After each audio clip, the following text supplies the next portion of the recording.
मजनूपति, अब तो हद हो गई। ठान कर बैठे हो क्या कि जिंदगी में सुधरना ही नहीं है?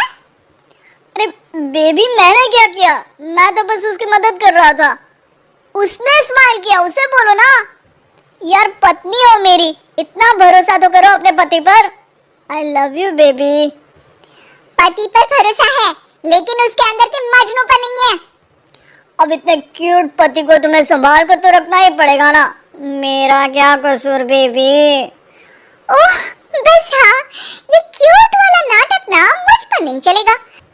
और जो भी क्यूटनेस है, प्यार है, वो सिर्फ मेरे लिए है। ये छिछोरपंती छोड़ दो। शीनू और चीनू की शादी को 1 साल हो गया। दोनों की है तो लव मैरिज और दोनों के बीच लव भी बहुत है, लेकिन उस लव की ट्विस्ट कुछ अलग ही है जो आप देख ही सकते हैं। ओए छिछोरा मत बोलो, इज्जत बहुत है, किसी से भी पूछ लो अगर कोई मुझे छिछोरा बोल दे तो। हाँ हाँ बस सब जानती हूँ मैं। इस पर शीनू किलसते हुए किचन में चली जाती है, जिसे देखकर चीनू भी हंसते हुए उसके पीछे पीछे चल देता है। क्या है, पीछे क्यों कर रहे हो? अरे अपने घर में घूम रहा हूँ, तुम मेरे आगे आगे क्यों चल रही हो? परेशान करके रखा है। देखना एक दिन रोओगे मेरे लिए, फिर मेरी कदर मालूम होगी। अरे चल झूठी। इसी तरह दिन बीतते हैं और दोनों की नोक झोंक के साथ हंसी खुशी लाइफ चल रही होती है। एक दिन दोनों शॉपिंग के लिए मॉल जाते हैं। आज देखो कैसे तुम्हारी जेब खाली कराती हूँ। अरे मेरी जेब में तो कुछ है ही नहीं, खाली क्या करोगी? अकाउंट में तो है ना। अरे ठीक है, जा शीनू जा, जी ले अपनी जिंदगी। मैं वॉशरूम होकर आता हूँ। शीनू वहां से चला जाता है और शीनू ज्वेलरी शॉप में जाती है, लेकिन वहां कोई भी उसकी बात तक सुनने को तैयार नहीं होता। अरे यार, मैं भी कस्टमर हूँ, मुझ पर कोई ध्यान क्यों नहीं दे रहा? इतने में चीनू भी वहां आ जाता है। करा लिया अकाउंट खाली? कहाँ? देखो ना, कोई मेरी बात तक नहीं सुन रहा, सब बिजी हैं। ऐसा क्या? Excuse me, can you please? Chinu के इतना बोलते ही अटेंडेंट तुरंत उसके पास आ जाती है, जिसे देखकर शीनू हैरान रह जाती है। हैरान तो ऐसे हो रही हो जैसे अपने पति को जानती ही नहीं।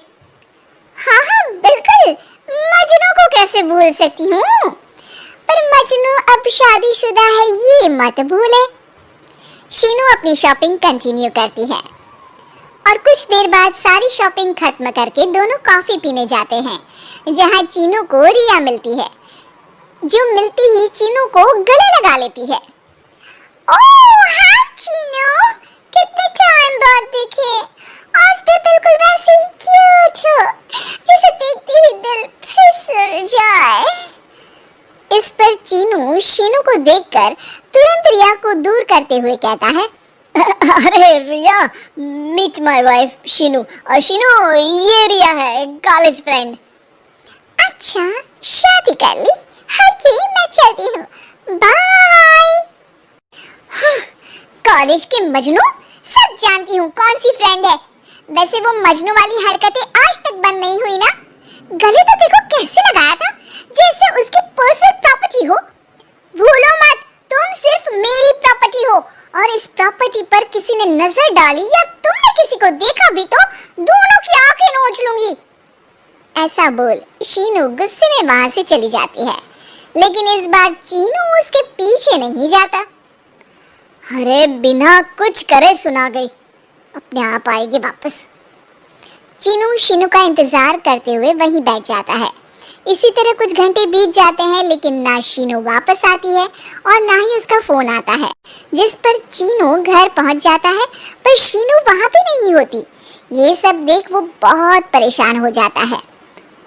अरे ये कहाँ गई? इतनी देर हो गई, अभी तक तो उसे वापस आ जाना चाहिए था। चीनू सभी रिश्तेदारों और दोस्तों को कॉल करना शुरू करता है, पर कहीं से भी शीनू का कुछ पता नहीं चलता। कहीं गुस्से में इधर उधर तो नहीं निकल गई? अरे पर जाएगी कहाँ? पूरा दिन बीत जाता है, लेकिन शीनू की कोई खबर ना मिलने पर अब चीनू उसे ढूंढने बाहर निकलता है। अरे कहीं उसे कुछ हो तो नहीं गया?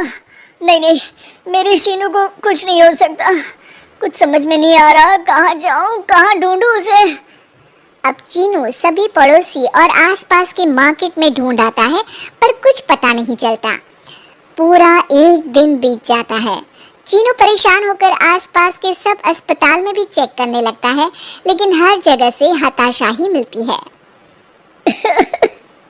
मैंने क्या कर दिया?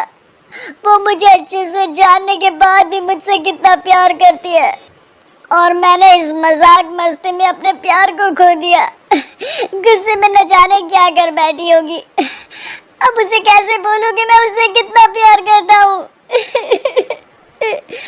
लगता है मुझे पुलिस कंप्लेंट करनी चाहिए। चीनू के ऐसा बोलते ही उसके पीछे से आवाज आती है। कहा था ना, एक दिन मेरे लिए रोगी तुम मजनू जी। पता चल गई ना पत्नी की कदर। शीनू को देखते ही चीनू तुरंत उसे गले लगा लेता है। कहाँ थी तुम? पता भी है मेरा हाल क्या हो गया? अगर मुझे टेंशन में कुछ हो जाता तो? वैसे तुम थी कहाँ? चल झूठे, तुम्हें कुछ नहीं होता। वैसे मैं रिया के घर थी। आखिर तुम्हें सबक जो सिखाना था, इसलिए उसे अपने प्लान में शामिल किया, और आगे का हाल तो तुम जानती ही हो। तुम पागल हो, बिल्कुल पागल। ऐसा कौन करता है? जान निकाल दी। दोबारा कभी भूल कर भी ऐसा करने की सोचना भी मत, नहीं तो मैं क्या करूंगा मुझे भी नहीं पता। हाँ हाँ, मेरे मजनू पति, तुम भी दोबारा मेरे अलावा किसी दूसरे के सामने ये मजनूगिरी मत दिखाना। बुरा लगता है यार।